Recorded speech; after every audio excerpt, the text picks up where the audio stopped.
नमो तच्चा भगवतो अरहतो सम्मा सम्बुद्धच्चा জগৎপূজ্য মহাকারণিক তথাগত সম্যক সম্বুদ্ধ শ্রীচরণে কৃতজ্ঞ প্রণাম নিবেদন করে পুণ্যকারণীতে অংশগ্রহণকারী সকল উপাসক উপাসিকাগণের নিরোগ দীর্ঘায়ু সুখী জীবন তথা জ্ঞানবিমণ্ডিত জীবন কামনায় শুরু করতে চলেছি আজকের অভিধর্ম চর্চা ক্লাস।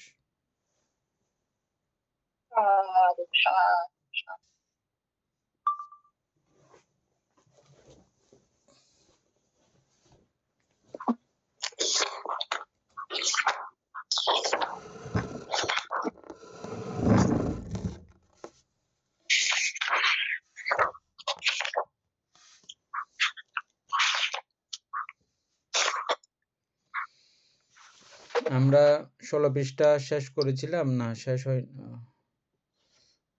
হয়েছিল বান্তে শেষ হয়েছিল বান্তে এখন 17 দুই প্রকার অপ্রমেয় জ্যোতিষিক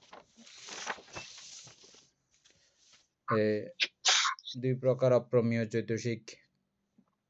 হ্যাঁ বান্তে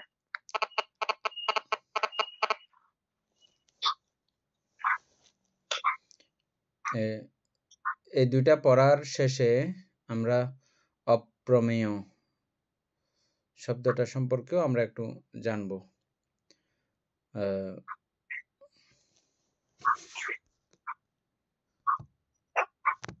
পারমিতা বড়ুয়া আসছে?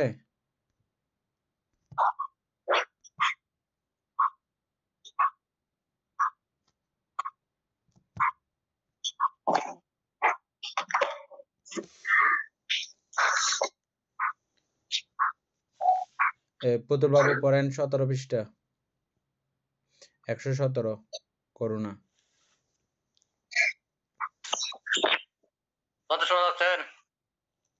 শোনা যাচ্ছে?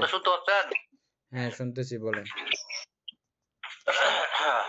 করুণা পরে দুঃখ অবনোদনের ইচ্ছার নাম করুণা। দুঃখাভিভূতের নিরশ্রয় বা দর্শন করুণা উৎপত্তির কারণ। বিহিংসার নিষ্ঠুরতা উপশম সাধন করুণার চিত্ত। পরে দুঃখ অসহনীয়তা করুণার স্বভাব, মাৎসর্য ইহার প্রতিপক্ষ। পর দুঃখে হৃদয় কম্পিত করিয়া দেহ বলিয়া অনুকম্পা ইহার সব্যসত্তা সব্বা দুঃখা অবচ্ছান্ত ইহাই করুণার ভাবনার মন্ত্র। করুণার আলম্বন পরে দুঃখ মাৎসর্য চিত্তকে সংকুচিত করিয়া আমিত্বময় করে। করুণা চিত্তকে অসহায়িত করিয়া আমিত্বহীন করে। মাৎসর্যের হ্রাস বৃদ্ধির অনুপাতে করুণার বৃদ্ধি হ্রাস হয়। বন্ধ।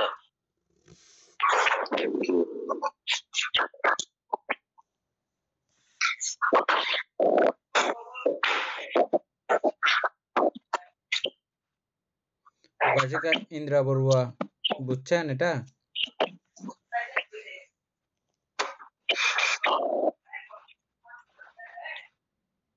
উপাসিকা ইন্দ্রা বড়ুয়া বুঝছেন? একটু বললে ভালো হবে আর কি, আলোচনা করলে ভালো হবে। এমনি বুঝছেন কিছুটা? কিছুটা বুঝছেন? কিছু বুঝছে আর কি, ভাবছি আর কিছু কিছু যেটা বুঝছেন এটা একটু করে বলেন তো।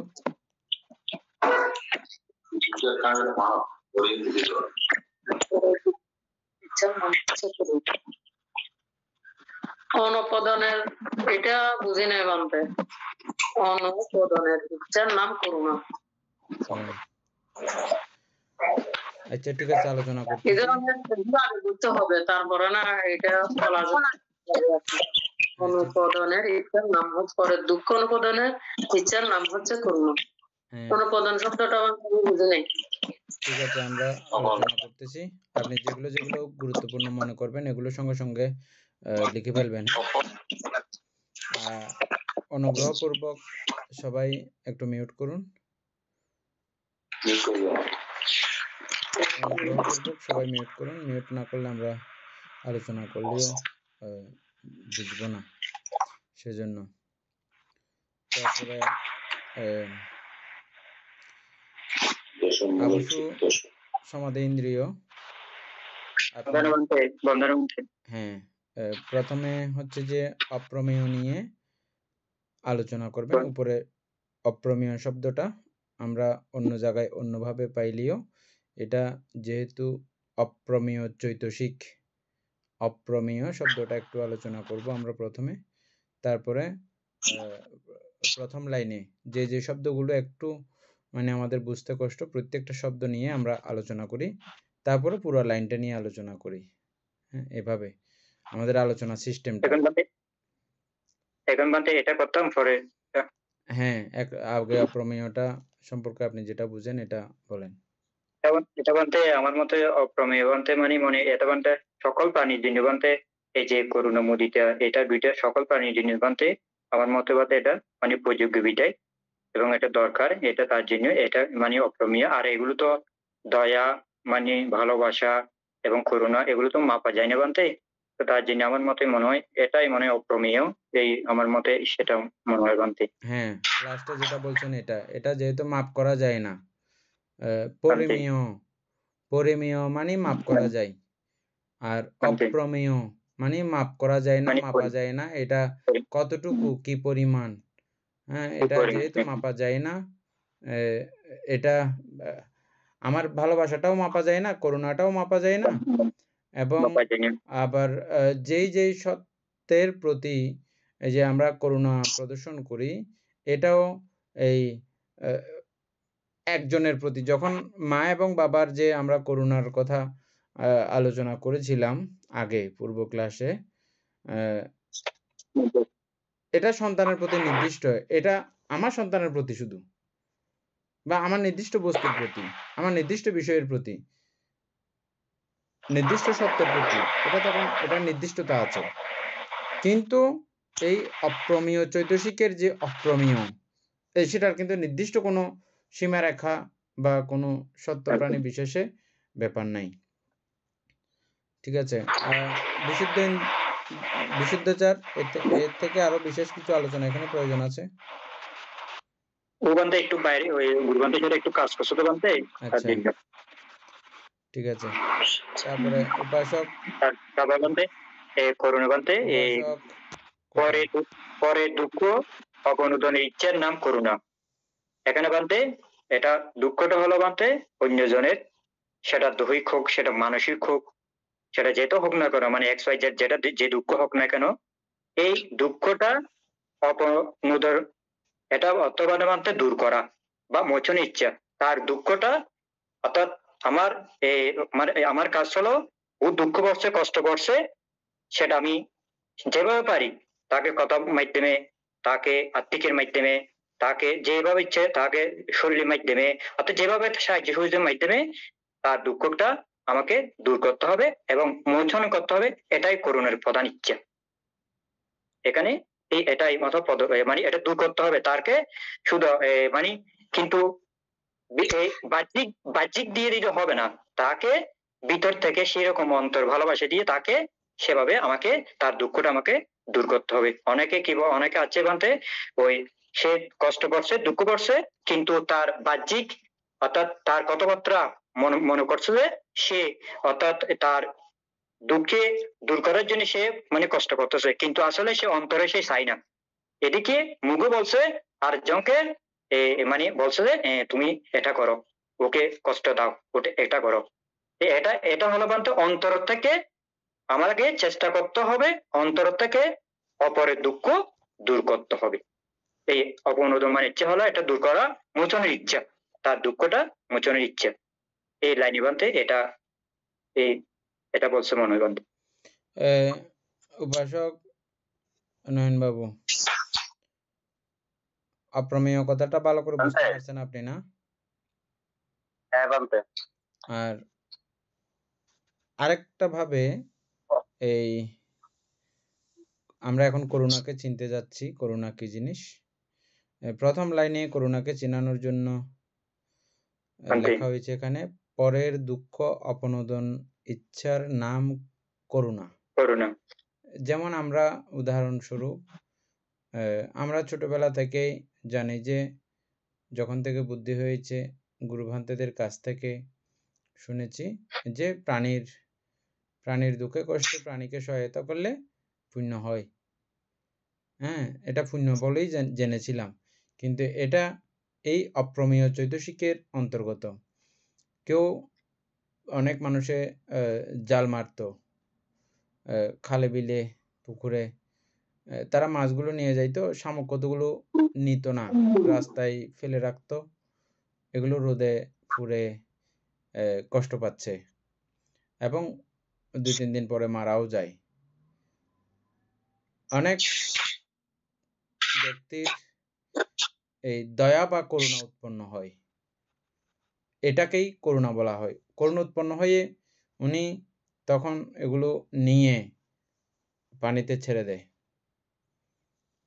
এই যে এই একটা চৈতসিক বা একটা মানসিক অবস্থা যে তৈরি হলো, ওই অবস্থাটার নামই হচ্ছে যে করুণা বা দয়া।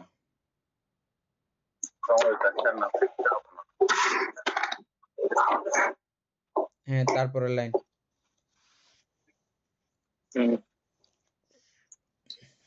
দুঃখ বিভূতির নিরাশ্রয় ভাব দর্শন করা করুণার উৎপত্তি কারণ।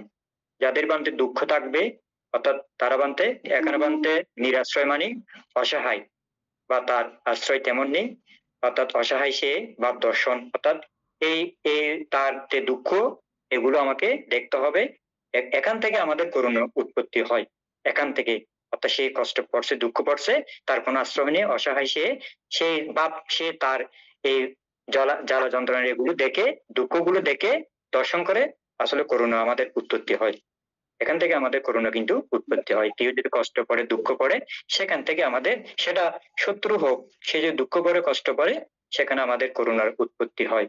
করুণা আমাদের অর্থাৎ মন থেকে উঠে আসে, তার প্রতি আমাদের দয়া, মায়া, কৃপা, এটা আমাদের তার ওই সেটা হলো করুণা। সেখান থেকে করুণা উৎপত্তি হয়। যদি কোনো মানুষ দুঃখে পড়ে বা দুঃখে সে দুঃখে জর্জরিত, যে দৈহিক বলো বা যে কোনো মানসিক বা যে কোনো রোগ ব্যাধি হোক, যেটা হোক না কেন, সেখান থেকে আমাদের করুণাটা উৎপত্তি হয় বিশেষ করে। উপাসিকা অমিতা বড়ুয়া, উপাসক নয়নবাবু, এটা পয়েন্ট করে রাখতে পারেন আপনারা। এই করুণা কিভাবে উৎপত্তি হয়, কেন উৎপত্তি হয়, এটার কারণ কি? আমরা তো এই পর্যায়ে একটা বিষয় আমাদের পরিষ্কার হতে চলেছে, হয়েছে অনেকটা। এই বিশ্ব জগতে জীবজগৎ, জড়জগৎ এর কোনো কার্যই কারণ ছাড়া সংগঠিত হয় না। সবকিছু কারণেই সংগঠিত হয়, কারণেই উৎপত্তি হয়। ঠিক এই বিষয়টাও একটা কারণে উৎপত্তি হয়। সেই কারণটা কি? কারণটা হচ্ছে যে সত্য বা প্রাণীগণ, দুঃখিত প্রাণীগণের বা এই দুঃখ থেকে সে নিস্তার পাওয়ার কোনো রকমের উপায় নাই, তার কোনো আশ্রয় নাই। এই নিরাশ্রয় ভাব দেখেই যারা করুণাঘন ব্যক্তিত্ব, করুণাকে আগে থেকেই চর্চা করেছেন, আগে থেকে করুণা অনুশীলন করেছেন, বা জন্মান্তরীণ সাংস্কারিক ভাবেও তার এই করুণাঘন অবস্থা তার মনের মধ্যে যদি থাকে, এরকম অবস্থা দেখা মাত্র, কথাটা এই জন্যই বলছি, আমরা এমন অনেক দৃশ্যই দেখি, নিরাশ্রয়তা সম্পন্ন অনেক বিষয়ই দেখি এবং দুঃখে জর্জরিত আছে। আমি একটু সহায়তা করলে, একটু হাত লাগাইলে তার সহায়তা হয়ে যাবে, সেখানে সকলের হৃদয় কম্পিত হয় না, সকলের সাহায্য করার ব্যাপার উৎপন্ন হয় না। কিন্তু কিছু কিছু ব্যক্তি সেখানে সাহায্য করে, দয়া করে। এই দয়া সাহায্য এটা দেওয়ার জন্য প্রথমে এই দৃশ্যটা দেখে এটা উৎপন্ন হয়, এবং শুধু যে এই দৃশ্য দেখলেই উৎপন্ন হয়ে যাবে তেমনটা না।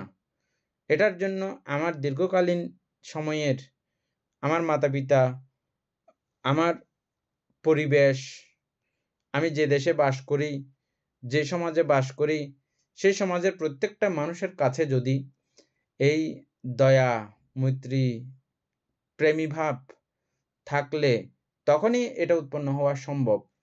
সেটা ছাড়াও আরেকভাবেও উৎপন্ন হওয়া সম্ভব। সেটা হচ্ছে যে আমি যদি জন্মান্তরীণ ইহজন্মে হয়তো আমার সেটা হয়নি, হয়ে ওঠেনি, কিন্তু জন্মান্তরে আমাদের এই গুণের সঙ্গে, এই চৈতসিকের সঙ্গে আমাদের পরিচয় ছিল। আমি এটা অতীতে চর্চা করেছিলাম। তাতেও এই অবস্থা আসলে আপনার মনে বা এই করুণাচিত্ত উৎপন্নকারী ব্যক্তি যারা এখন এই মুহূর্তে করুণাচিত্ত উৎপন্ন করবেন, তাদের এরকম সংস্কারের সঙ্গে পরিচয় ছিল বলেই এটা উৎপন্ন হয়। এটা উৎপত্তির কারণ। তাহলে এটা একটু পয়েন্ট করে আপনারা এটা লিখে রাখতে পারবেন। কেন করুণা উৎপত্তি হয়? আচ্ছা, এটা আমার আগে এরকম সংস্কার ছিল না, এই ছিল না, সেই ছিল না। আমার এটা উৎপন্ন হচ্ছে না, আমি তো কি করব? কিন্তু আমি যখন জানবো যে এই পরিউত্তি জ্ঞান চর্চা করার মাধ্যমে জ্ঞানী, সজ্জন, সৎপুরুষ, বুদ্ধাদি, অরহতাদির সঙ্গে সম্পর্কিত হওয়ার কারণে বা অভিধর্ম চর্চার কারণে যখন আমি বুঝবো যে এই অপ্রমেয় চৈতসিক করুণা এটা অত্যন্ত পাওয়ারফুল, অত্যন্ত শক্তিশালী, আমার জন্য, আমার প্রতিবেশী সকলের জন্য, সারা পৃথিবীর জন্য, সারা জগতের জন্য অত্যন্ত কল্যাণধর্মী একটা চৈতসিক। এই সমস্ত মঙ্গল, কুশল, কল্যাণ দর্শন করেও সে করুণা আগে থেকে না থাকলেও এখন থেকে উৎপন্ন করা শুরু করবেন। সুন্দর করে অমিতা বড়ুয়া, খুব গুরুত্বপূর্ণ। হ্যাঁ, আমাদের প্রত্যেক সময় সবসময় চর্চা করার একটা বিষয়।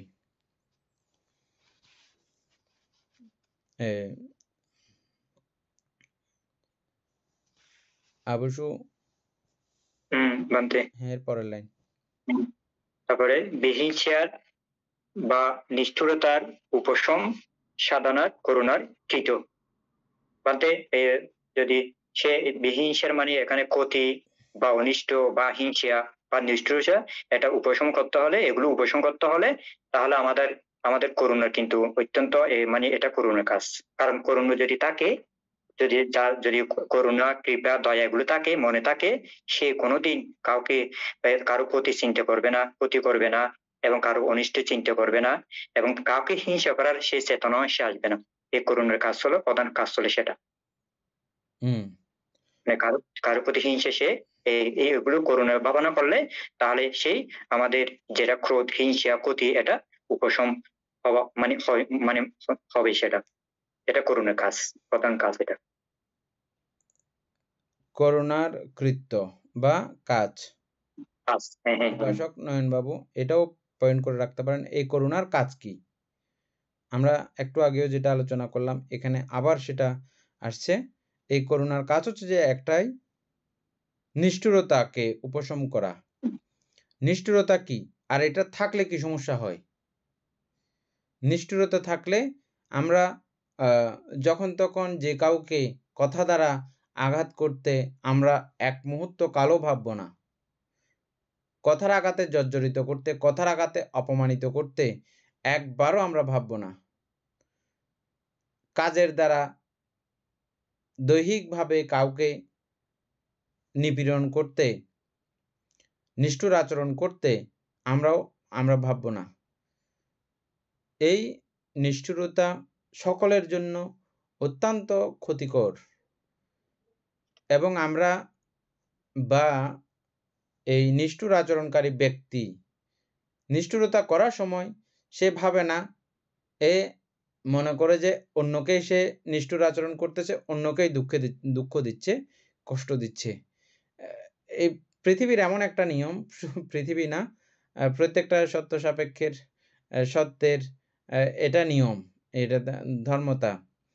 এই প্রত্যেকটা বিষয়গুলো আয়নার মতো প্রতিফলন। কিরকম আয়না? আয়নাকে যদি আপনি মুখ ভেঙান, আয়না আপনাকে মুখ ভাঙাই দেবে। বুঝছেন? এই প্রত্যেকটা আমরা এগুলো না বুঝে, না জেনে অনেক সময় আমরা এটা করে থাকি বটে। কথাটা আমি এইজন্যই বলছি। এই নিষ্ঠুর আচরণ আমি যদিও বা অন্যকে দেখাচ্ছি, এটা ঘুরে ফিরে আমার কাছেই আসে যে। এই নিষ্ঠুরতা ঘুরে ফিরে আমার কাছেই আসে। বুঝছেন? অ্যা বুদ্ধ একসময় আমাদেরকে এভাবেই উপদেশ প্রদান করেছেন। একটা উপাসককে উপদেশ দান ছলে। এটা আপনাদের সঙ্গে অতীতেও আলোচনা হয়েছে। অ্যা এই ক্ষেত্রে এই নিষ্ঠুরতা আচরণ কোনো পণ্ডিত মানুষের সঙ্গে করলে পণ্ডিতের সেখানে কোনো ক্ষতি হয় না। কিন্তু যে নিষ্ঠুরতা করেছে তার কিন্তু হয়ে যাবে। যাকে নিষ্ঠুরতা করেছে তার হোক বা না হোক, যে নিষ্ঠুর আচরণ করেছে তার কিন্তু অবশ্যই হবে। এটা আমরা কোথায় দেখতে পাচ্ছি? কশিভারদার সূত্র আছে। এইখানে আমরা বিষয়টা দেখি আমরা। গুরুভান্তিও সেদিন আপনাদের সঙ্গে আলোচনা করেছেন। ও গালাগালি করতেছে বুদ্ধকে, মন্দসোক্ত কথা বলতেছে। বুদ্ধ নীরবে নিবৃত্তে ভোজন গ্রহণ করতেছেন। কারণ সন্ন্যাসীগণ ভোজনের সময় কথা বলেন না। স্মৃতিমান থাকেন, স্মৃতিসম্প্রযুক্ত চিত্তে ভোজন করেন। ভোজন দ্রব্যের অদ্যপান্ত জানতে থাকেন এবং ভোজন যে করতেছে ওই ব্যক্তির অদ্যপান্ত জানতে থাকেন। ভোজন দুইয়ের সম্মিলনে যে বিষয়গুলোর সমন্বয় ঘটতেছে, স্বাদ হতে শুরু করে, যখন স্পর্শিত হয় এটা জিহ্বার সঙ্গে স্বাদ উৎপন্ন হয় এবং এই স্বাদকে যখন যথাযথ জানা না হয়, এটা ক্রমান্বয়ে এই যে স্বাদ, এটা বেদনা আর কি, সুখ বেদনা। বেদনা থেকে আবার তৃষ্ণা, তৃষ্ণা থেকে উপাদান, উপাদান থেকে ভব। এভাবে সমস্ত দুঃখ রাশি সৃষ্টি করতে পারে এই প্রক্রিয়া। এবং এটা এখানেই যদি আমি জ্ঞান দ্বারা এটার সমস্ত কার্যক্রম দেখি, এদিকের এই যে এটা ভোগ করতেছে ওই বিষয়ের কার্যক্রম অর্থাৎ দেহের কার্যক্রম সমস্ত, এই খাদ্যের কার্যক্রম, খাদ্য সম্পর্কে যখন আমরা জানি, বুঝি বা জ্ঞাত হই বা বিদ্যা উৎপন্ন করি, তাহলে এটা হবার সুযোগ নেই। এভাবে বিদ্যা উৎপন্ন করতে করতেই, বিদ্যা চর্চা করতে করতেই ভোজন করেন, যার প্রেক্ষিতে ওনারা সন্ন্যাসীগণ, যারা বিদর্শন চর্চাকারী ব্যক্তিত্বগণ, এভাবে তারা করেন না। খাবার গ্রহণের সময় তারা খুবই মনোযোগী হয়ে খাবার গ্রহণ করেন। এভাবে করতেছেন। ভোজন গ্রহণ করা শেষ, বুদ্ধ চিন্তা করলেন একে ধর্মদান করা উচিত এবং প্রত্যেককেই ধর্মদান করার কলা কৌশল একই রকম না।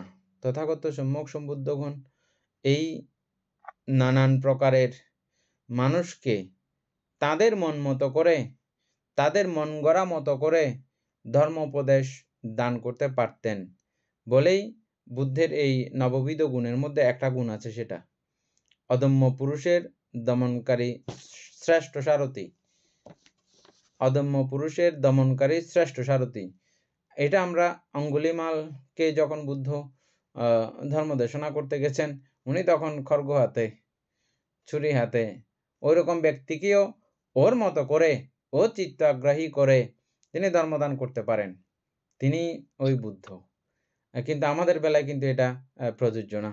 আমাদেরকে ভগবান বুদ্ধ বলেছেন অস্ত্র হাতে এবং লাঠি হাতে, এই ছুরি হাতে, খড়গ হাতে, এরকম ব্যক্তিত্বদেরকে ধর্মদান করবে না, ধর্মদেশনা করবে না।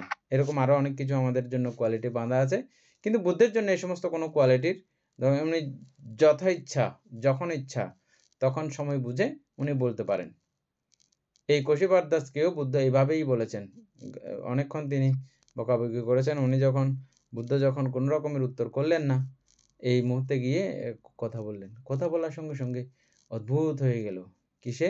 শুধু শব্দ শুনে। বুদ্ধের এই যে কণ্ঠস্বর নিয়ে অনেক কথা আছে, এত মধুশ্রুতিতা, এটা যেন দ্বিতীয় কণ্ঠ যেন জগতে নাই, এমন এমন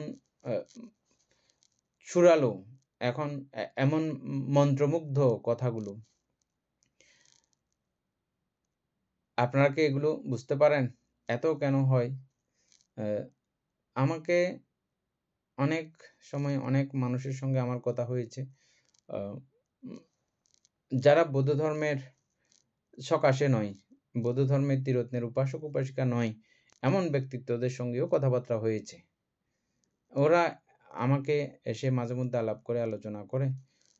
আমার এই বৌদ্ধ সন্ন্যাসীদের কথা এত ভালো লাগে কেন? এত মধুর লাগে কেন? মজা লাগে কেন? আমাকে বলল। এটার মানে কোনো লজিক আছে কি? বৈজ্ঞানিক কোনো ব্যাখ্যা আছে কি? প্রায় দেখি যে এই বৌদ্ধ সন্ন্যাসীদের কথা আমার ভালো লাগে। একজন না, এরকম অনেকজনে আমার সঙ্গে কথা হয়েছে, বলেছে। বাংলাদেশীয়, ভারতীয়। তখন আমি উনাদেরকে বললাম, দেখেন ভিক্ষুরা, বৌদ্ধ ভিক্ষুরা, বুদ্ধের পূজারীগণ, বুদ্ধ পথে হাঁটা ব্যক্তিত্বগণ মৈত্রী, করুণা, মুদিতা, উপেক্ষার চর্চা করেন। আর যাদের অন্তরে সারাক্ষণ এই মৈত্রী চর্চা, করুণা চর্চা যাদের হয়, কথাগুলো তাদের ওইভাবেই মৈত্রীপূর্ণ হয়ে বের হয়। আমরা প্রত্যেকেই এই মৈত্রীপূর্ণ, ভালোবাসাপূর্ণ ব্যবহারগুলো খুবই পছন্দ করি। শুধু আমরা না, এটা সকল প্রাণীকুলের মধ্যে এটা বিরাজমান। এটা আমরা সকলের খুব পছন্দনীয় একটা বিষয়। আসলে কথা যে সাউন্ডগুলো সুন্দর এমন না। ওই কথাগুলোর মধ্যে এরকম মায়া যুক্ত থাকাতে, প্রেম যুক্ত থাকাতে, মৈত্রী যুক্ত থাকাতেই আপনার কাছে এগুলো মধুময় মনে হয়। আপনারাও এটা খেয়াল করে দেখবেন। কথাতে যে ওইরকম কোনো বিষম কোনো ব্যাপার আছে এমন কিন্তু নাও হতে পারে অনেক সময়। কিন্তু বুদ্ধের বেলা কিন্তু এটা ভিন্নতা। বুদ্ধের এই কণ্ঠের যে সাউন্ড এটা অতীব, এটা অদ্বিতীয়। এরকম সুন্দর ছিল। আর সেই সঙ্গে তো মৈত্রীপূর্ণ যখন আওয়াজটা হয়, সাউন্ডটা হয়, এগুলো এমনিতেই সবার প্রাণ জুড়িয়ে যায়। এই কথা শুনে ১ম এ থমকে দাঁড়িয়েছে এই কোশি বারদাস। তারপরে বলছে ব্রাহ্মণ না, এই বাকিটা অবশ্য আপনারা শুনেছেন কয়েকবারই। যে কেউ আপনি যদি কোনো জ্ঞাতি বাড়িতে মিষ্টি মিঠাই নিয়ে যান, এগুলো ওরা যদি না নেয়, বলছে না এগুলো দামি জিনিস, আমি ফেলে দেব নাকি, আমি খাবো অবশ্যই। বলছে যে তথাগত সম্যক সম্বুদ্ধও এরকম। উনি এমনভাবেই উনার এই চিত্তচৈতসিক কেন্দ্রকে বা যেই জায়গা দ্বারা আক্রোশ, গালি, মন্দ, ক্রোধ গ্রহণ করি, আমরা গ্রহণ করে ফেলি বলেই আমরা কেউ গালি দিলে মাত্র কান টান লাল হয়ে যায়, আমাদের চোখ লাল হয়ে যায়। এবং রক্তের সঞ্চালন এমনভাবে বেড়ে যায়, যদি ঠিকঠাক মতো রক্ত সঞ্চালনের জায়গা না থাকে, অনেক সময় অনেক মানুষ মারা যায়। বড় ধরনের অপমানিত হইতে গিয়ে মারা গেছে, আপনারা নিশ্চয়ই শুনেছেন, না? কেন এটা? বেশি অতিরিক্ত যখন এগুলো হার্টবিটের হয়ে যায়, সঞ্চালন প্রক্রিয়া তৈরি হয়ে যায়, রক্তচাপ, রক্তের প্রেশার যখন বেড়ে যায়, তখন অনেক জায়গাতে ছিঁড়ে যায় এগুলো। ঠিকঠাক মতো রক্ত চলতে না পারলে ছিঁড়ে যায়, তখন ব্যতিক্রম জায়গায় ছিঁড়লে একদম মারাও যায়। আর একটু ১৯-২০ জায়গায় ছিঁড়লে হাত-টাত পঙ্গু হয়ে যায়, আর নাড়াচাড়া করতে পারে না। অথবা ব্রেনের ওখানে ছিঁড়লে অনেক সময় ব্রেন আর কাজ করে না, এমনি বেঁচে থাকে। বিভিন্ন জায়গার বিভিন্ন রকম আছে। আর একদম ডাইরেক্ট হার্টের মধ্যে হইলে হার্ট অ্যাটাক, একদম স্ট্রোক করে ফেলছে আমরা বলি। কেন? এগুলো হচ্ছে যে ওই যে ওটা আমি গ্রহণ করেছি, অমুকে কি বলেছে, এগুলো আমি গ্রহণ করেছি। আমি তখন এভাবে খুবই হয়ে যাই, উত্তপ্ত হয়ে যাই। তখন আমার এগুলো হয়। কিন্তু তথাগত সম্যক সম্বুদ্ধের এই জায়গাগুলো তিনি রুদ্ধ করে ফেলেছেন, বন্ধ করে ফেলেছেন। যেখান দিয়ে এগুলো প্রবেশ করে সেজন্য এগুলো ঢুকে নাই। তুমি এতক্ষণ ক্রোধ দিয়েছ, হিংসা দিয়েছ, এগুলো তথাগত বুদ্ধ গ্রহণ করেন না। সেহেতু তুমি তো এগুলো আর বলতে হয় নাই, বাকিটাও নিজে বুঝছে। তার মানে এগুলো আমার কাছে রয়ে গেছে এতক্ষণ যাবৎ, বুঝছেন? এরকম এই ইয়েগুলো, এই নিষ্ঠুরতাগুলো যাকে দিব সে গ্রহণ করুক বা না করুক, কিন্তু আপনি পেয়ে যাবেন। কারণ এগুলো করার জন্য আপনাকে নিষ্ঠুর হতে হয়েছে। ওই নিষ্ঠুর হওয়ার সময় দেখবেন আপনি কি রকম ক্রোধী হয়ে গেছেন, কীরকম চোখে মুখে গায়ে আপনার কীরকম একটা অস্থিরতা কাজ করেছে, কীরকম একটা দুঃখ ব্যাপার কাজ করেছে। যতক্ষণ এই ক্রোধভাব থাকবে, যতক্ষণ এই নিষ্ঠুরতা থাকবে, ততক্ষণ পর্যন্ত আপনি কষ্ট পেয়েছেন। তখন এর কী অবস্থা থাকে? আর যখন মৈত্রীযুক্ত থাকি আমরা, তখন আমাদের কি একটা প্রশান্তি বিরাজ করে। গরম লাগলেও শান্তি লাগের। আর যখন এই ক্রোধ আমরা বাড়িয়ে ফেলি, ঠান্ডা লাগলেও আমাদের গরমে অস্থির হয়ে যাই, না? ঠান্ডার মধ্যে এসি রুমের মধ্যে বসে অনেক সময় অনেক মানুষের ঘাম বের হয়। খেয়াল করেছেন? এইরকম টেনশনে। অথচ আছে ঠান্ডা এসি পড়তেছে আর এদিকে ঘাম মুছতেছে। কিরকম এগুলো? এ ক্রোধ বা এই নিষ্ঠুরতা। যাই হোক, নিষ্ঠুরতা বলতে গিয়ে অনেক কিছু আমরা আলোচনা করলাম। তাহলে এই নিষ্ঠুরতা যেহেতু অত্যন্ত খারাপ বিষয়, মৃত্যু পর্যন্ত আমাকে দিয়ে দিতে পারে যেকোনো মুহূর্তে। এটাই আমরা বুঝলাম না এই আলোচনা থেকে? মৃত্যু অথবা প্যারালাইজড, হাত ঠ্যাং ভাঙা হইতে শুরু করিয়া নষ্ট হয়ে যাওয়া হইতে শুরু করিয়া অনেক কিছু দিয়ে দিতে পারে আমাকে মুহূর্তের মধ্যে। সুতরাং এটা আমাকে যেকোনো প্রকারে, যেকোনো মূল্যে, যেকোনো বিষয় চর্চার কারণে এটাকে আমার স্টপ করে দেওয়া দরকার। স্টপ করতে হলে আপনাকে এই করুণা চর্চা করতে হবে। এজন্যই আমরা করুণাটা খুব ভালো করে শিখব, বুঝবো, জানবো এবং এই করুণা কোন কোন প্রক্রিয়ার মাধ্যমে অর্জিত হয় এগুলোও আমরা এই আলোচনার মধ্যে থেকে আজকে জানবো আমরা। ঠিক আছে? তাহলে এটা হচ্ছে যে করুণার কৃত্য, নিষ্ঠুরতাকে উপশম করা। হ্যাঁ, অবশ্যই। তারপরে বান্তে পরের দুঃখ অসহনতা করুণার স্বভাব। ওই পরে যখন দুঃখ আসে তখন সেটা অর্থাৎ সমাপ্ত করে না, সহ্য করে না, অর্থাৎ সেটা করুণার স্বভাব। অর্থাৎ এটা পরে যখন সে দুঃখিত হয় তখন সেটাকে সে সে নিজে ওয়েলকাম জানে না, সেটা সমাপ্ত করে না, সেটা সে সহ্য করে না, অর্থাৎ এটা করুণার স্বভাব।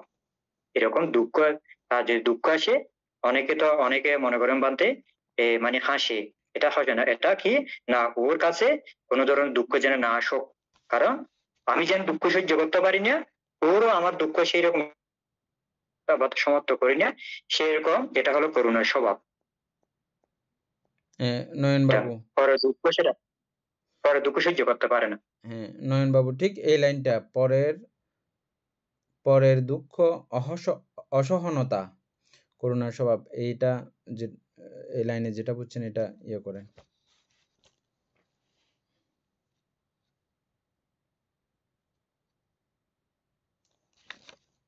আমি উদাহরণ দিয়ে বলি।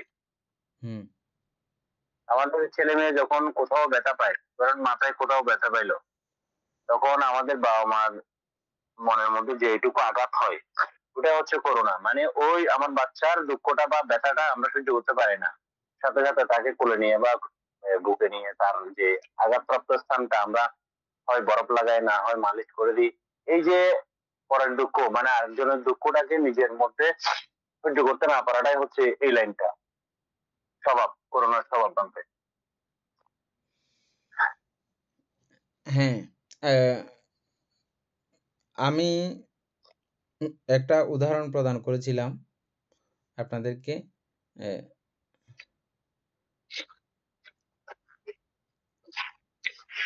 ব্রহ্মাতি মাতা পিতারও পূর্বাচারিয়াতে বুচ্চারে, বুদ্ধ বলেছেন এই কথাটা। ব্রহ্ম থেকেও শ্রেষ্ঠ সন্তান সন্ততির জন্য মা বাবা। ব্রহ্মাতি মাতা পিতারও, ব্রহ্ম থেকেও শ্রেষ্ঠ। এই ক্ষেত্রে এই প্রকারে কিভাবে?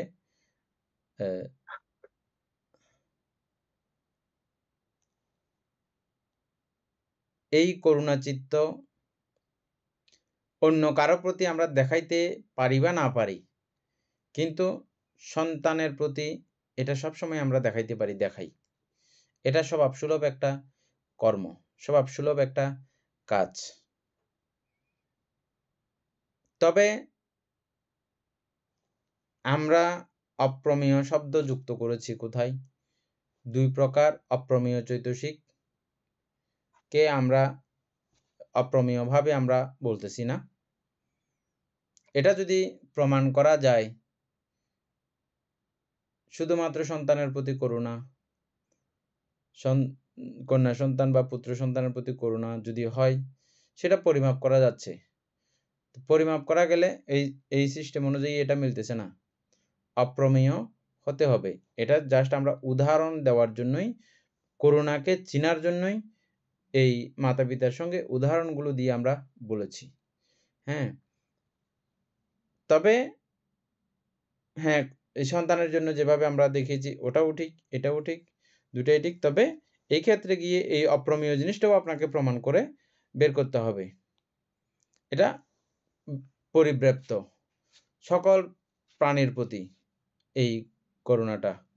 যে কোনো প্রাণীর দুঃখে আপনার হৃদয় যখন করুণাঘন হবে, দয়া করার ইচ্ছা, সাহায্য করার ইচ্ছা, সহানুভূতি দেওয়ার ইচ্ছা, এবং ইচ্ছাতেই শুধু থাকবে এমন না, হাতে বা মুখে যেভাবেই পারেন ওকে সাহায্য করা শুরু করেছেন, এগুলো করুণার লক্ষণ হিসেবে আমরা জেনেছি, বুঝেছি।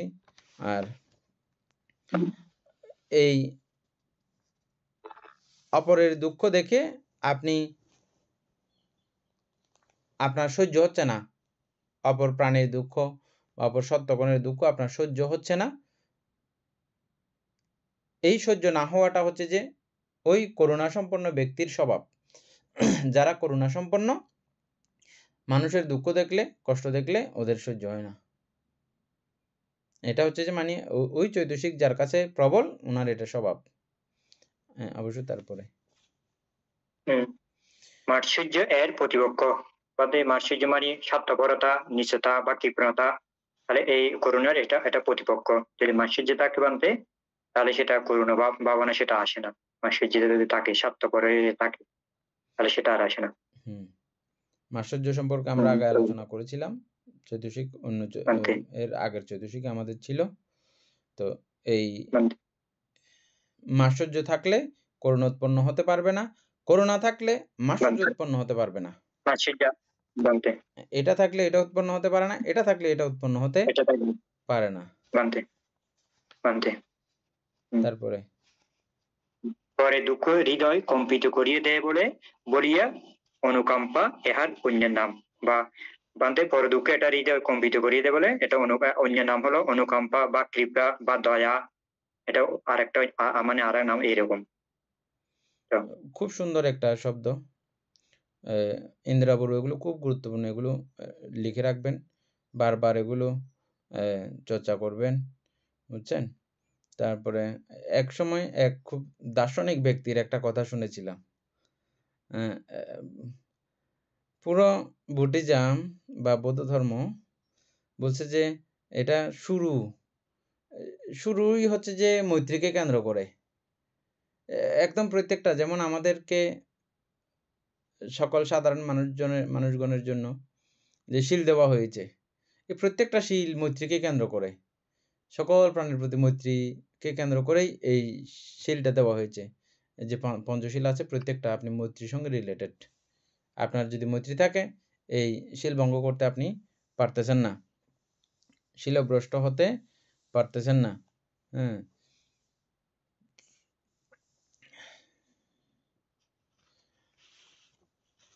অনুকম্পা কথা বলতে গিয়ে আমি এগুলো বলতেছি যে এই করুণার আরেকটা নাম হচ্ছে যে অনুকম্পা। কেন অনুকম্পা বলা হয়? বলতেছে যে অপরের দুঃখ দেখিয়া আমাদের হৃদয় কম্পিত হয়। এটা জাস্ট এখন তো আপনাদেরকে এভাবে বলাই যায়, হৃদয় কি এখানে কাঁপার ব্যাপার আছে নাকি? কাঁপবে কোথায়? এখন আপনাদেরকে বললে আপনারা যদি হৃদয় সম্পর্কে বা আমাদের এই চিত্ত জগৎ সম্পর্কে যাদের উপলব্ধি হয়ে গেছে, তারা নিশ্চয়ই এগুলো কি কাঁপার উপায় আছে নাকি? হ্যাঁ, এগুলো কিভাবে কাঁপে? বস্তু হইলে এনে এগুলো কাঁপতো। হ্যাঁ, এটা জাস্ট একটা কথার উদাহরণ আর কি। কম্পিত বলতে দয়া ঘন হয়, মানে করুণা ঘন হয়, করুণায় বিগলিত হয়, এরকম একটা অবস্থাকেই বলা হয় কম্পিত হওয়া। হ্যাঁ, অর্থাৎ অনুকম্পা এই জন্য বলা হচ্ছে যে কি অনুকম্পা, কম্পন শব্দ থেকে এই অনুকম্পাটা আসছে, মানে হৃদয় দুঃখে কষ্টে তাদের অসহায়ত্বে আমার হৃদয় কম্পিত হয়। করুণাঘন ব্যক্তির হৃদয় কম্পিত হয় বলেই এটার আরেকটা নাম হচ্ছে যে অনুকম্পা। তারপরে বান্তে তারপরে সাব্বে সাত্তা সাব্বা দুঃখ পামুসান্তু, এহাই করুণার ভাবনার মন্ত্র। এটা বান্ধে একটা পালি শব্দ, মানে সাব্বে সাত্তা অর্থাৎ জগতে সকল প্রাণী দুঃখ থেকে মুক্ত হোক, এটা এইভাবে বান্ধে গিয়া হয়েছে, মানে সকল দুঃখ থেকে মুক্ত হোক। এটা বান্ধে এই বাদ করুণা হলো এটা হলো মানে করুণার প্রধান মানে মন্ত্র।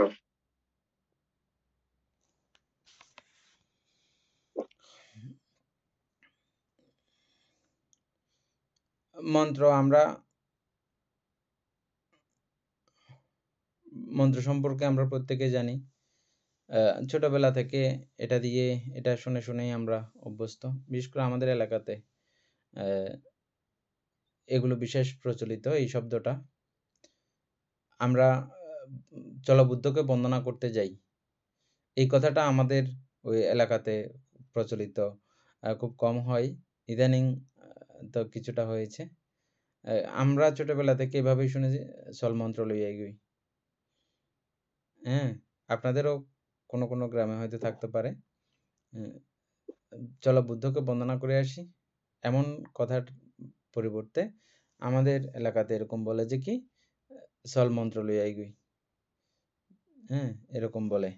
যাই হোক, এই করুণা ভাবনাকে যদি আপনি মন্ত্র হিসাবে আওড়াইতে চান বা মন্ত্র হিসাবে বলতে চান, আমরা মৈত্রী ভাবনার মধ্যে, মৈত্রী ভাবনার যে গাথাগুলো আছে পালিতে, ওই পালি লাইনের একটি লাইন হচ্ছে যে কি, সাব্বে সাত্তা সুকিতা ভাবান্তু, সাব্বে সাত্তা সুকিতা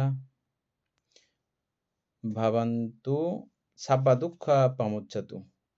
এটা হচ্ছে যে জাস্ট মৌখিকভাবে, মানসিকভাবে চিন্তা করা এবং মৌখিকভাবে বলা। এতক্ষণ যেগুলো আমরা আলোচনা করে আসছি, এটা মৌখিক, মানসিক এবং কায়িক সবটার প্রয়োগ সেখানে হয়েছে। আর এটা শুধু মৌখিকভাবে এবং আন্তরিকভাবে। আমরা অনেক সময় আন্তরিকভাবে না বুঝলেও মৌখিকভাবে কিন্তু অনেকে এটা আমরা কিন্তু বলে থাকি। মৌখিকভাবে বললেও সেখানেও পুণ্য আছে, আন্তরিকভাবে বললে আরও বেশি পুণ্য হবে। আবার মৌখিক, আন্তরিক এবং কায়িক সবটা যখন মিলেমিশে একাকার হয়, একদম অসাধারণত্ব অর্জিত হয় সেখানে।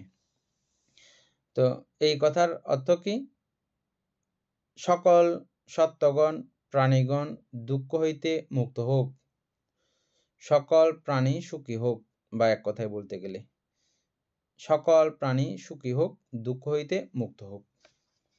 এটা হচ্ছে যে এই করুণা ভাবনার মন্ত্রমুগ্ধ একটা, মন্ত্রপুত একটা ব্যাপার, মানে মন্ত্রের মতোই এটা কাজ করে, এরকম বোঝানো হয়েছে। যাই হোক, এরপরে বান্তে যেটা বান্তে শারীরিক বান্তে যেটা, সেটা বান্তে কি সেবা সেবা করতে হবে না বান্তে, যেটা শারীরিক। আমি যেটা প্রথমেই যেটা বলছিলাম, শামুক পড়ে আছে, ও রোদে কষ্ট পাচ্ছে, অনেক শামুক এখানে তার শরীর পর্যন্ত ছেড়ে দিয়েছে, মানে মরার খুব পূর্ব মুহূর্ত। তখন ওগুলোকে আমি হাত দিয়ে ধরে আমি পানিতে ছেড়ে দিলাম, তাহলে আমি কায়িকভাবেও হলো এটা।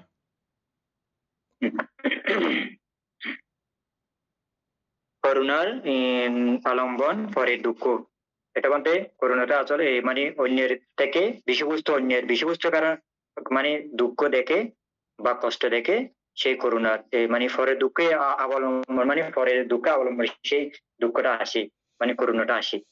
সেটা পর থেকে দেখে, সেটা এই বিষয়বস্তু হলো পর থেকে দেখে সেই দুঃখ মানে করুণাটা মানে আমাদের আসে, পরের দুঃখ দেখে আমাদের করুণাটা সেটা আসে বান্তি, পরের অবলম্বন দেখে। নয়ন বাবু, আলম্বন মানে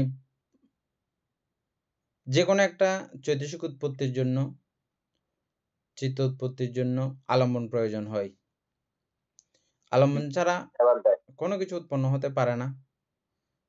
হ্যাঁ, তো এই অপ্রমেয় চৈতসিক করুণা, এটা উৎপন্ন হওয়ার জন্য কি দরকার বা কোন আলম্বন প্রয়োজন?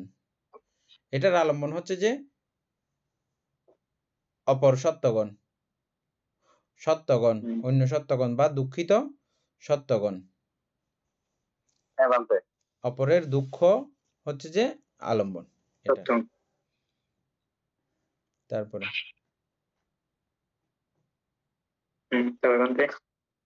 মাৎসর্য চিত্তকে সংকুচিত করিয়া আমিত্বময় করে। যদি বান্ধে মাৎসর্য থাকে তাহলে সেটা মানে চিত্তকে তার ওই যে দুঃখ কষ্ট তার প্রতি সে তার করুণা সেটা উৎপন্ন হয় না মাৎসর্যে তাকে, এবং আমিত্বময় এটা করে নিজের মান, মানে নিজের মান নিয়ে তাকে সেটা তার সৃষ্টি হয়।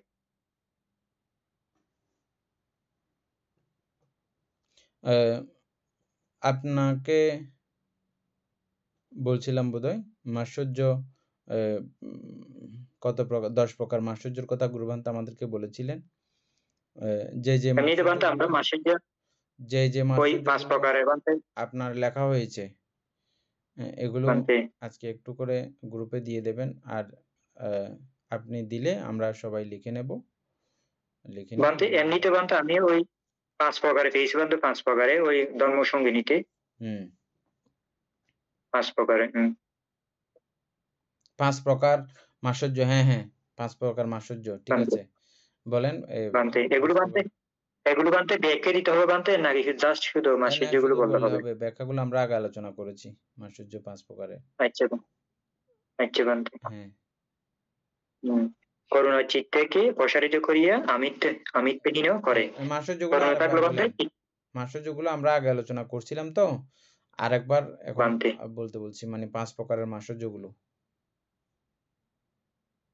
আমার বানতে কয়েকটা মনে পড়ছে না। একটা হচ্ছে আবাস মাৎসর্য, আরেকটা হচ্ছে ধর্ম মাৎসর্য, তারপরে আরেকটা হচ্ছে যে এই জাত কুল মাৎসর্য নাকি জাত মাৎসর্য এরকম আছে, কুল মাৎসর্য মনে হয়। তো যাই হোক, মাৎসর্য হচ্ছে যে আমার কাছে একটা বিষয় আছে, এটাকে গোপন করে রাখবো এবং দেব না, আমি শুধু ব্যবহার করবো, যে এটা কারো উপকারে লাগাতে আমি দেব না, এটাই। মাৎসর্য 5 প্রকার ওই দিন বলছিলেন তো, আবাস মাৎসর্য, আর বংশ মাৎসর্য, লাভ মাৎসর্য, আর বর্ণ মাৎসর্য, ধর্ম মাৎসর্য। ঠিক আছে, শিল্পী বড় এগুলো লিখে রাখি। তারপরে করুণা চিত্তকে মানে চিত্তকে প্রসারিত করে এবং আমিত্বহীনতা সেটা করে, মানে মান এটা থাকে না, আবার চিত্ত সবসময় প্রসারিত করে পরে দুঃখে যেন সাহায্য সহযোগিতা করতে পারে, আর চিত্তে সেরকম হয়ে যায়। আর মানে আমি আমার যে আছে মানে যেগুলো আছে আমি তাকে এগুলো দিয়ে আমি তাকে সেবা করি, তার চিত্তটা সেরকম হয়ে যায়। মানে ওই তার মানে গোপনে তো কোনো কিছু রাখে না সে, তো ওকে মানে বিলিং করে দেয়। এই মাৎসর্য যার কাছে থাকে না,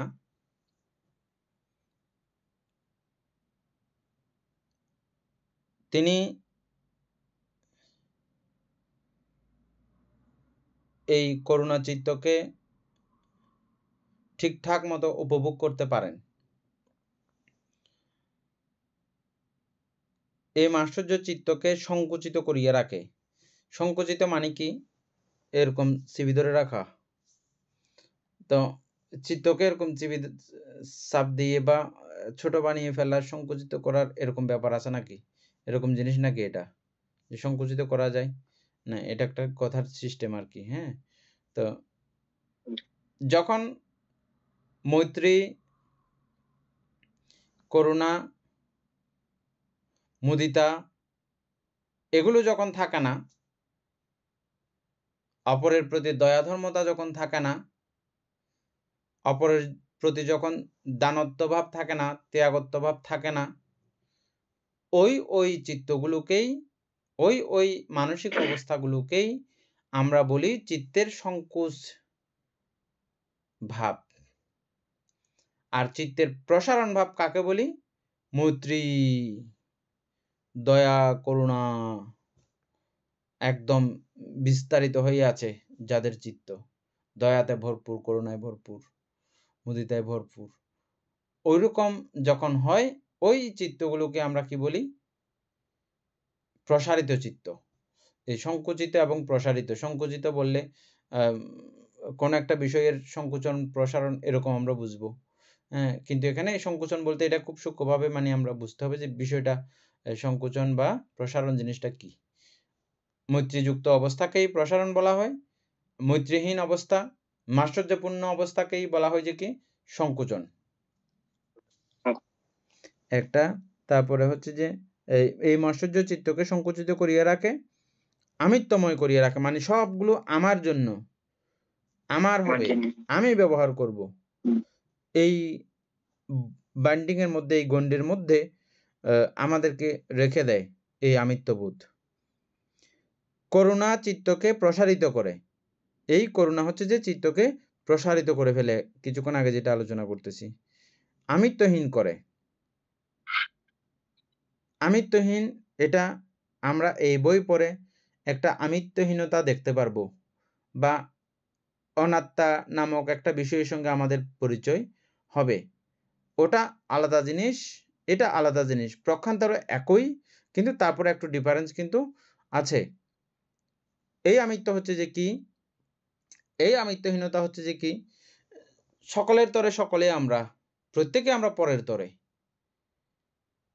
কবি লিখেছেন এই কথাগুলো, অত্যন্ত তিনি বুঝেছেন বর্তমান প্রেক্ষাপট, আমাদের বেঁচে থাকার অস্তিত্বকে কেন্দ্র করে অনেক ভাবলে এমন একটি কথা উৎপত্তি হয়, এমন একটি কথা সৃষ্টি হয়। এটা কোনো সাধারণ কথা, সাধারণ ব্যাপ্তি, সাধারণ বক্তব্য নয়। এটা সকলেই আমরা সকলের তরে, প্রত্যেকে আমরা পরের তরে। এই লাইনগুলো আপনারা পড়েছেন বাংলা কবিতায়, পড়েছেন না? এই অসাধারণ কথা কিন্তু এটা, হ্যাঁ, কারণ সবাইকে ছাড়া আমরা বাঁচবো না, হ্যাঁ। আবার আমরা প্রত্যেকেও পরের তরে, প্রত্যেকেও মানে এগুলো একে অপরের সাহায্য সহযোগিতার মাধ্যমে প্রত্যেকের তরে প্রত্যেকেই আমরা, সবাই আমরা পরের তরে, আবার সবাই আমরা প্রত্যেকের উপরে নির্ভর। আমিও প্রত্যেকের উপরে নির্ভর, আমার উপরেও প্রত্যেকে নির্ভর, এভাবে বিষয়টা বুঝছেন? আমি মানে আমার মতো করে সবাই আর কি। তো সেটা ওই জন্যই কবি এভাবেই কথাটা উল্লেখ করেছেন। এই কবিতার ভাবার্থগুলোও যারা পড়েছেন, যাদের এরকম বোধ শক্তি আছে, তারা অবশ্যই এভাবেই কিন্তু বুঝবেন এগুলো, হ্যাঁ। এই আমিত্বহীন হচ্ছে সেটা, মানে নিজের মধ্যে বেঁচে থাকতে চাইলে কেউ বেঁচে থাকতে পারে না। সকলের উপরে যারা বেঁচে থাকতে চান তারাই প্রকৃতভাবে বেঁচে থাকেন। যেমন উদাহরণস্বরূপ, এখনো আপনারা দেখতেছেন যে কোনো দেশের মধ্যে অনেকজন সম্পদশালী ব্যক্তিত্ব ছিলেন, তাদের সম্পদ তারা ব্যবহার করেছেন, তাদের পুত্রকন্যা, তাদের পরম্পরাগণ ব্যবহার করেছেন। কিন্তু কিছু কিছু ব্যক্তি আছেন, তাদের সম্পদগুলো তারা শুধু পারিবারিক কেন্দ্রিক করে রাখেন নাই, সেটা পুরো দেশীয়ভাবে পৃথিবীর সকল মানুষের জন্য কল্যাণ হোক এমন এমন চিন্তা করে অনেক কার্যক্রম করেছেন। এমন অনেক ত্যাগী ধীমান পণ্ডিত ব্যক্তিত্বকে আমরা দেখি, তাদেরকে আমরা তাদের এই গুণাবলীর মাধ্যমে, ওনারা মরে গেছেন অনেক আগে, কিন্তু এই পৃথিবীবাসী মানুষ তাদেরকে বাঁচিয়ে রাখে, স্মরণ করে রাখে, প্রাণে বাঁচিয়ে রাখে না, তার গুণস্তিত্বকে বাঁচিয়ে রাখে। এবং ওই গুণস্তিত্বকে বাঁচিয়ে রাখতে গিয়ে ওই মনুষ্যত্ব আমাদের মধ্যে আরো জ্বলন্ত করে তুলি, ফুটন্ত করে তুলি, প্রবাসিত করে তুলি, বুঝছেন? তাহলে এটা কিসের জন্য? ওই যে প্রসারণ, করুণার প্রসারণ, চিত্ত প্রসারণ থেকে এই বিষয়গুলোর সৃষ্টি বা উৎপত্তি হয়ে থাকে। আমিত্বহীন করে এবং মৌসুজ্জা হ্রাস বৃদ্ধির অনুপাতে করুণা হ্রাস বৃদ্ধি হয়। এই মৌসুজ্জাকে যত কমিয়ে আনবেন, করুণা তত বৃদ্ধিপ্রাপ্ত হবে, আবার মাশ্চর্যকে যত বাড়াবেন, করুণা তত কমে যাবে। এটাই হচ্ছে যে সিস্টেম আর কি।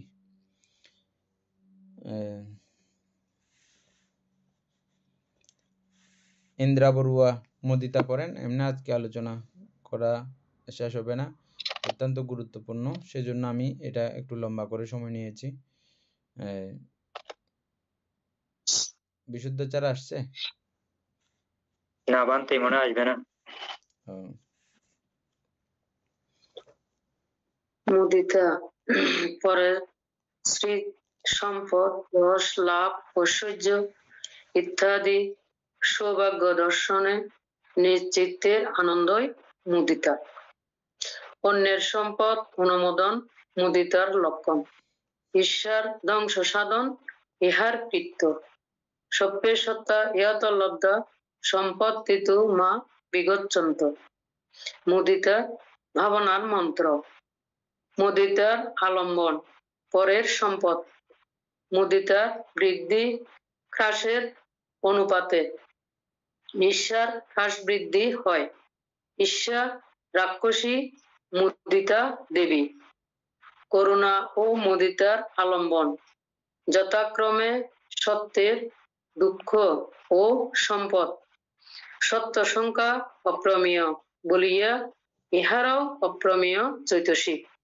অদেশ বা মৈত্রী, তত্র মধ্যস্থতা বা উপেক্ষা সহ করুণা ও মুদিতা সম্বন্ধীয় ভাবনার নাম ব্রহ্মবিহার ভাবনা বা উৎকৃষ্ট জীবনযাপন। নয়ন বাবু, বইয়ের লাইনগুলো পড়তে হবে না, জাস্ট আপনি আপনার মতো করে মুদিতা সম্পর্কে এক লাইন বা 2 লাইনে আমাদেরকে একটু করে বলেন। তারপরে উপাসক জ্ঞানশ্রী সিংহ, আপনিও একটু করে বলবেন। কালকে আমরা একটা আলোচনা করব মুদিতা, আজকে আমরা এমনি আপনাদের যেহেতু আগে থেকে এটা পড়া হয়েছে জানেন, সেহেতু আমাদের সকলের একটু উপকার আসুক আপনার কথাগুলো সেভাবে 1 লাইন বা 2 লাইনের মধ্যে। বইয়ের পৃষ্ঠাগুলো দেখে না, লাইনগুলো দেখে না, এমনি। মুদিতা হচ্ছে অন্যের সুখ, অন্যের ভালো কিছু, অন্যের সম্পদ, অন্যের সৌন্দর্য দেখে নিজের মনের মধ্যে আনন্দ উপভোগ করা। এটাতে কি মানে ইচ্ছা পরায়ণ না হওয়া, অন্যের মানে ভালো কিছু দেখে এটা অনুমোদন করা বা তাদের সাধুবাদ দেওয়া, এক কথায় আর কি। সন্তানের উদাহরণ দিয়ে ইয়ে করে। সন্তানের উদাহরণ দিলে আমাদের ছেলে মেয়ে যখন জানতে ধরেন আমার পার্শ্ববর্তী ছেলে যদি স্কুলে ভালো রেজাল্ট করে, আমার মেয়ে যদি বা আমার ছেলে যদি তার ছেলে কম রেজাল্ট ভালো করে, তার ওই রেজাল্টটা দেখে আমি যখন খুশি হব তখন এটাই হবে মুদিতা। আমার ছেলের নাম্বার কম পাইছে এটাতে আমার দুঃখ থাকলেও কিন্তু পার্থের বাসার যে বাচ্চাটা ও নাম্বার বেশি পেয়েছে কিংবা ভালো রেজাল্ট করছে, ওটা দেখে যখন আমি খুশি হব এবং এটা আমি যখন অনুমোদন করবো আমার চিত্তের মধ্যে, তখন এটা হবে মুদিতা বানতে।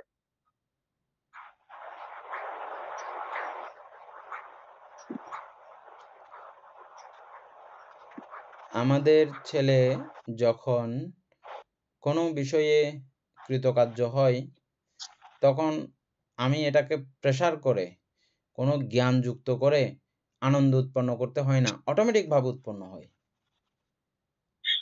আর অপরের ছেলে পাস করেছে, এটা আমাকে অনেক জ্ঞান দিয়ে চিন্তা করে এটা উৎপন্ন করতে হয়, এটা নর্মালি উৎপন্ন হয় না। কিরকম জ্ঞান দিয়ে? যেমন এই ছেলে যে আজকে পাস করেছে, ওর ছেলে যদি পাস করে থাকে ওদের ঘর উন্নতি হবে, আর ওদের ঘরের উন্নতি শুধু ওদের ঘরের জন্য না। যেমন আমাদের কোনো ধনী ব্যক্তিত্ব, আপনাদের কোনো এলাকার বিশিষ্ট মন্ত্রী মিনিস্টার যখন হয়, ওদের ওই মন্ত্রী মিনিস্টারের ছায়া তলে ও নিজের জন্য একটা রাস্তা বানাইলে রাস্তাটা আপনারা সব করেন। নিজের জন্য সে অনেক কিছু, যেমন বিদ্যুৎ আনয়ন করলো ওই এলাকায়, ওই বিদ্যুতের সহায়তা আপনারাও লাভ করে থাকেন। এভাবে যখন চিন্তা করে তখন ওই বিষয়টা অনেক মানে ঘুরিয়ে পেঁচিয়ে এটাকে আনতে হয়, জ্ঞান দ্বারা উৎপন্ন করতে হয়। আর আপনি ছেলের টাইমে আপনি উৎপন্ন হয়, বাহ কত একটা মনের মধ্যে প্রশান্তি। হ্যাঁ, ওই যে ছেলের মধ্যে যেরকম হয়েছে, যে ভাবটা উৎপন্ন হয়েছে, এটা যে কোনো মানুষের, যে কোনো প্রাণীর উন্নতিতে এরকম উৎপন্ন হওয়াটাই হচ্ছে যে মুদিতা। বিস্তারিত আলোচনা কালকে করব। উপাসক জ্ঞানশ্রী সিংহ।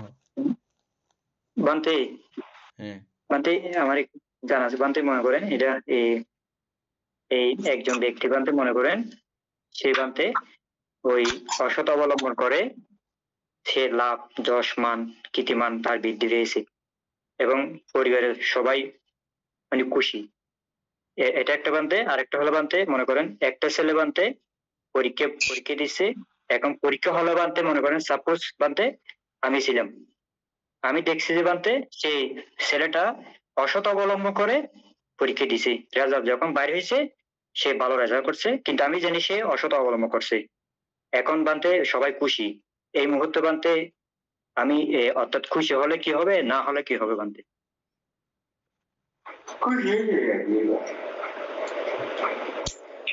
অর্থাৎ এখানে তো আপনার ও অসৎ উপায় অবলম্বন করে এটা করেছে, যেহেতু আপনি পরীক্ষার হলে ছিলেন, আপনি দেখেছেন এটা, হ্যাঁ, তো সে তো সুন্দর করে এটা কৃতকার্য হয় নাই, হ্যাঁ। তারপরে এটা সেই বিষয়ের সঙ্গে মূলত যাচ্ছে না, এটা অন্য ব্যাপার হচ্ছে।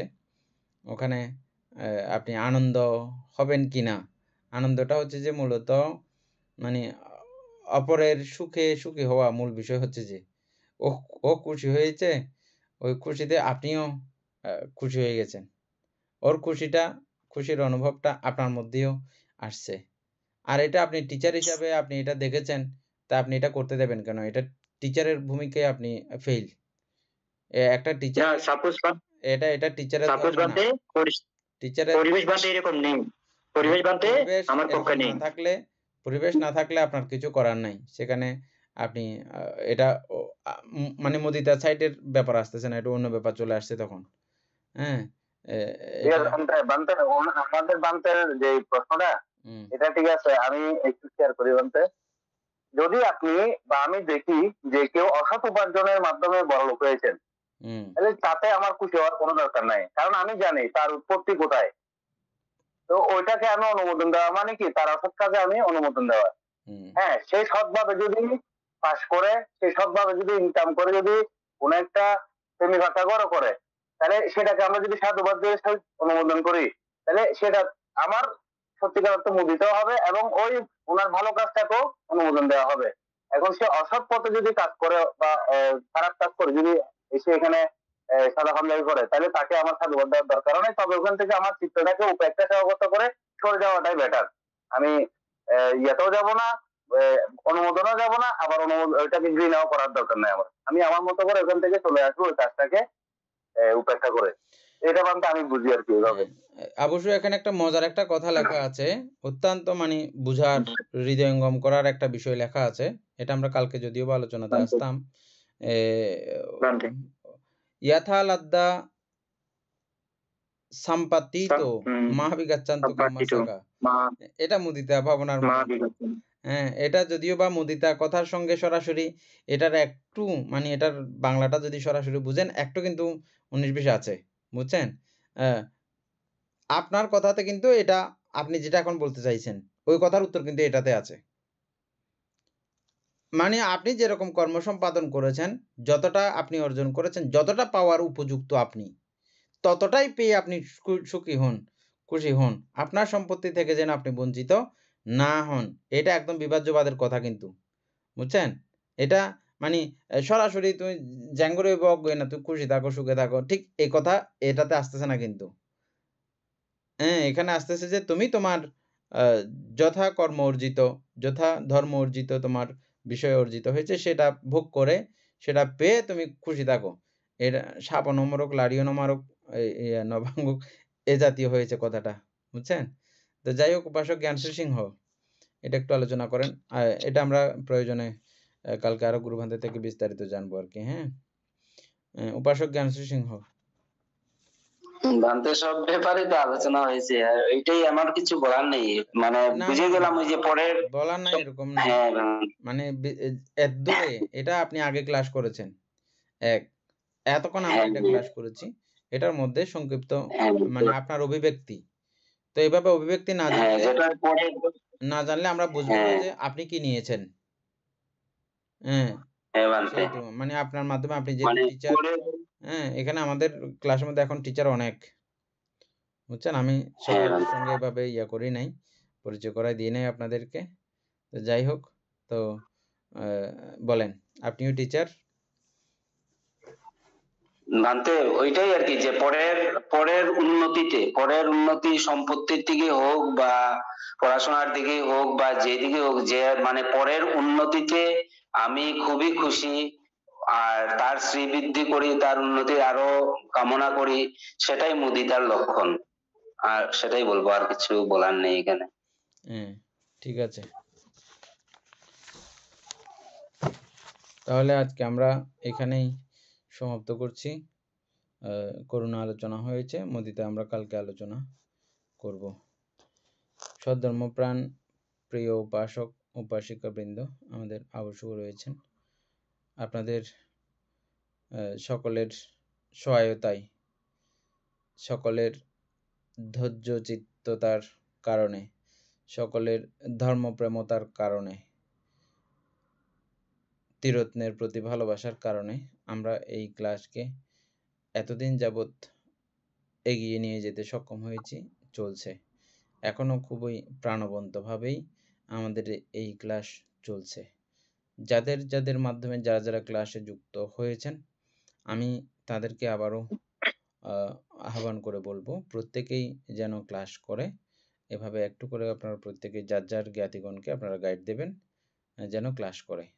আমি জানি এটা 1 মাস বা 2 মাস ক্লাস করে ফেললে যে আপনার ভালো লেগে যাবে, মজা লেগে যাবে, এমন না বিষয়টা। এটার জন্য মিনিমাম 2-4 মাস 5 মাস কন্টিনিউ থাকতে হয়। তারপর আপনার এখান থেকে রস নিঃসরিত হবে। এই রস নিজে খাবেন এবং আপনার সন্তান সন্ততি, পরিবারস্থ অন্যান্য সদস্য এবং গ্রামের সকল সদস্যবৃন্দ এই রস, আপনার মধু, এটা সবাই পান করতে পারবে। এই ধর্মপ্রীতিটা এমন। যারা জয়েন করেছে তাদের সকলকে এভাবেই আপনারা উদ্বুদ্ধ করবেন, উৎসাহিত করবেন। কেন? প্রত্যেকটা কিছু এরকম শেয়ারিং হয়। এখানে যাদের মাধ্যমে আপনারা এই ক্লাসে যুক্ত হয়েছেন, আপনারা যত পুণ্যকর্ম সম্পাদন করেছেন এই পর্যন্ত, আপনারা যে পুণ্য সঞ্চয় করেছেন এগুলো থেকে তারাও এটা শেয়ারিং পায়, পার্সেন্টেজ পায়। বুঝছেন এই কথাটা? কিভাবে পায় পার্সেন্টেজ? আপনারা নিজেরাই বিবেচনা করলে এটা বুঝে যাবেন। বুঝছেন? বিবেচনা করে দেখবেন। সেজন্য যারা যুক্ত আছে, অথচ আমাদের এখানে 33 জন, কিন্তু সবাই দেখতেছি যে না, নিয়মিত আসতেছে না। তাদেরকে এভাবে আপনারা বুঝাবেন। আপনারা অনেক কিছু বুঝান অনেকজনকে। হ্যাঁ? ওই বিষয়ে বুঝাইলে আপনাদের আর্থিক সমৃদ্ধি লাভ হবে। কিন্তু সার্বিক সমৃদ্ধি, শুধু আর্থিক নয়, সার্বিক সমৃদ্ধি পাওয়ার জন্য বুদ্ধ ধর্মের এই মূল কলা কৌশলকে ভালোবাসাটা অত্যন্ত জরুরি। আর এটা ব্যক্ত করা, এটা বিলিয়ে দেওয়া, এটা এক মহান কাজ। এটা আমরা করব। আমরা অন্যান্য ধর্ম গোষ্ঠীর মধ্যে আমরা এরকম কার্যক্রম দেখি। তাদের কিছু প্রাতকৃত আছে, প্রার্থনা আছে। এগুলো থেকে উঠার পরে তারা 4 জনকে বা 3 জনকে বলতে হয় যে তোমরাও তোমাদের সৃষ্টিকর্তার নামে প্রার্থনা করো, এবং এভাবে করা খুব ভালো। প্রত্যেকদিন নাকি তাদের বলতে হয়। কিন্তু আমরা এই সমস্ত বিষয় বলতে অনেকেই সংকোচ বোধ করি। কেন? এটা করারও পিছনে কারণ আছে। যাকে বলবেন সে পিছনে গিয়ে বলে যে বহুত ধার্মিক কলার এখন, বহুত হয়ে গিয়ে এখন ইতি। এই ছোট্ট একটা কথা, এগুলো আমরা শোনার জন্য আমরা অনেক সময় এগুলো বলতে চাই না। কিন্তু অন্যান্য কথাগুলো এমনি বলে বেড়াই। এগুলো আমাদেরকে কেউ নির্দেশ করতে হয় না। এগুলো আমরা বলে বেড়াই, মানে বলে থাকি। আমরা চেষ্টা করব এই ধর্মীয় বিষয়গুলোকে এভাবে ছড়াইতে। এটাকে মৈত্রী ছড়ানো, পুণ্য ছড়ানো বলা হয়। এই কাজগুলো আমরা করব। এতক্ষণ যাবৎ আমরা অভিধর্ম চর্চা করার ফলে যে পুণ্যরাশি অর্জিত হয়েছে, সেই সকল পুণ্যরাশি অনন্ত চক্রবাসী সত্যগণকে দান করছি, গুরুভান্তিদিগকে দান করছি, মাতা পিতাগণকে দান করছি। এবং এই পুণ্যের কাছে আমরা প্রত্যেকে প্রার্থনা করব নির্বাণ লাভ অবধি অসৎ ব্যক্তি, মূর্খ ব্যক্তি পাপ মিত্রের সংসর্গ লাভ না করে সদা সর্বদা জ্ঞানদর্শী কল্যাণ মিত্রের সান্নিধ্য সংসর্গ লাভ করতে সক্ষম হই। এইরূপ সাধু সংকল্প পোষণ করে আজকের মতো ক্লাস এখানেই সমাপ্ত করছি। সাধু সাধু সাধু ঔকাস বন্দামি বন্দামি অন্তিনি সব্বাং মাতো নিবন্তি ঔকাসা বন্দামি বন্তি দরোতি সব্বাং মাতো নিবন্তি তাতিয়াম্পি ঔকাসা বন্দামি বন্তি দরোতি